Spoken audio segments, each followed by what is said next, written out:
Hello guys, आज चाहिँ हामी हाम्रो गाउँदेखि घाँस लिनको लागि माथि बागखोर भन्ने ठाउँमा छौँ। हाम्रो घाँस ल्याउन चाहिँ धेरै टाढा आउनुपर्छ। म चाहिँ घाँस छराउन सक्दिनँ, ठुलोमीले अघि नै छराएर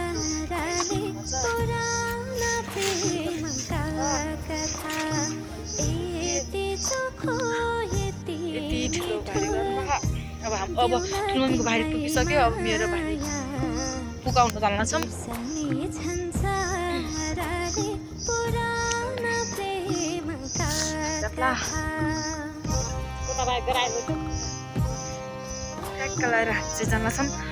तल्लैदेखि हो हामी आया त, तलै छ गाउँ। हामी त तल्लैदेखि आयौँ। माथि हाम्रो गाउँमा घाँस पाइन्न नि त, त्यही भएर घाँस लिनको लागि माथि आउनुपर्छ। त्यही पनि अरूको घाँस हो यो किनेको। धेरै पार गरेर आइसकेका छौँ माथि।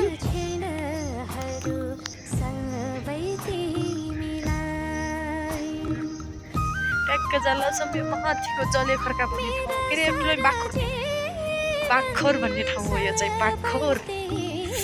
बागखोरमा आज हामी घाँस लिन आउँछौँ। फर्स्टै काम गर्नु चाहिँ यहाँ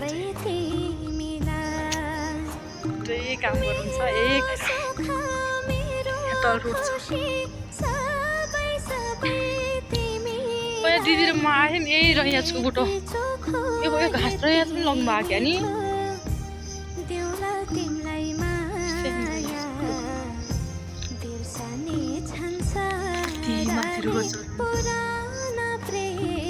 माथि त अप्ठ्यारो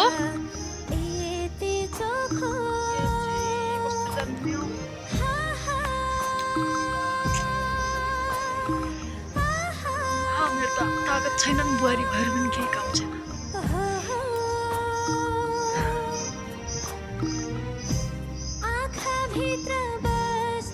धेरै रहेछ, कहाँ सक्नु मैले आज मात्रै त।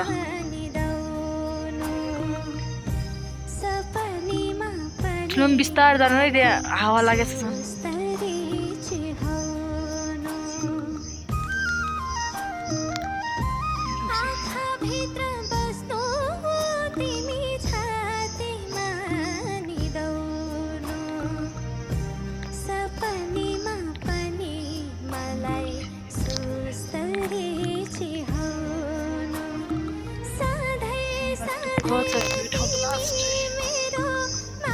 घाँस निक्लाई यहाँ आउनुपर्छ।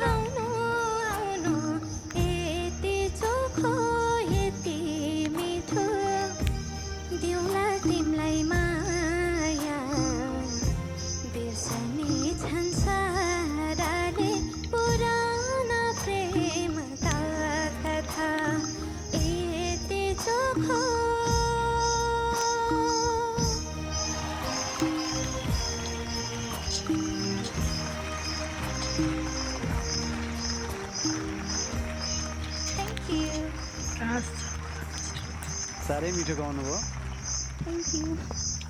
जजेस गङ्गा माता, आज त तपाईँ अर्कै धारमा बग्नु भयो नि त।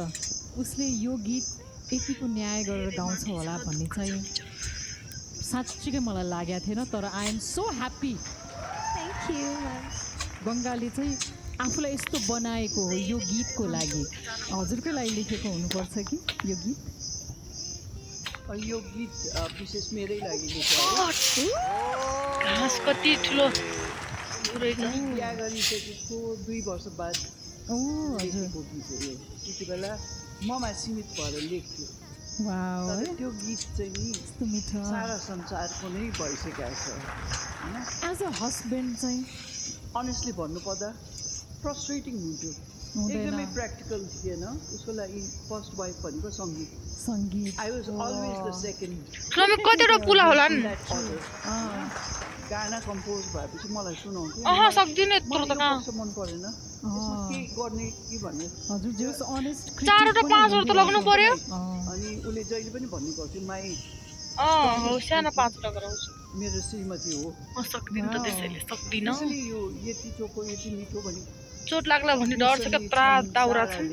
पुराना प्रेम कथा भनेको पनि रोमियो जुलियट राधा कृष्णको कथा त धेरै सुने हजुर तर मलाई खुसी चाहिँ लाग्छ कि गोपालञ्जन र रिन्चुङको प्रेम कथा आज जीवन्त छ जीवन्त हो पक्कै पनि thank you so much for all the details thank you Kali तपाईँले जस्तो बुझ्नुभयो जस्तो टिप्नुभयो त्यस्तो गाउनुभयो तर त्यसमा पनि तपाईँले आफ्नो हिसाबको फिल गराउने महसुस गर्नुभयो के बचेन भन्नुहुन्छ लभ सङहरू मध्येको एकदमै आइकनिक है प्रेमी प्रेमिकाले गाउने गीत हो आज दिदी आफै हुनुहुन्छ होइन अब अचम्म चाहिँ कस्तो लाग्ने गोपालञ्जनलाई गोपाल भन्दा हामीलाई चाहिँ कस्तो लाग्ने कि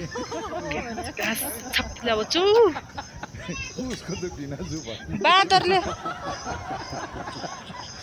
अहिले गङ्गाको सिङ्गिङको सन्दर्भ उठ्दाखेरि सबभन्दा पहिला त मैले गोपालकै आवाजमा सुने नफल्या खान्छ बाँदरले गीत त लेखिदियो हट्लमी मेरा सारा यिनी जीवन छोरा सबै तिमीलाई गेरा त्यस कारण मेरा उस त्यस्तो पनि गरे मैले त अलि नयाँ एउटा यति चोखो यति मिठो भन्ने गीत पाएको जस्तो फिल गरेँ मैले के पुगेलाई कतिवटा होला तपाईँ अनुमानले थाहा पाउनु न कस्तो लाग्यो तिमीलाई आफूलाई कस्तो लाग्यो यिनीहरू कसो भन्नु तपाईँले लग्ने 2 टका एउटाको मलाई 2 टका आउनु पर्यो कसले मनपर्छ भन्नु तपाईँ भन्नुभएको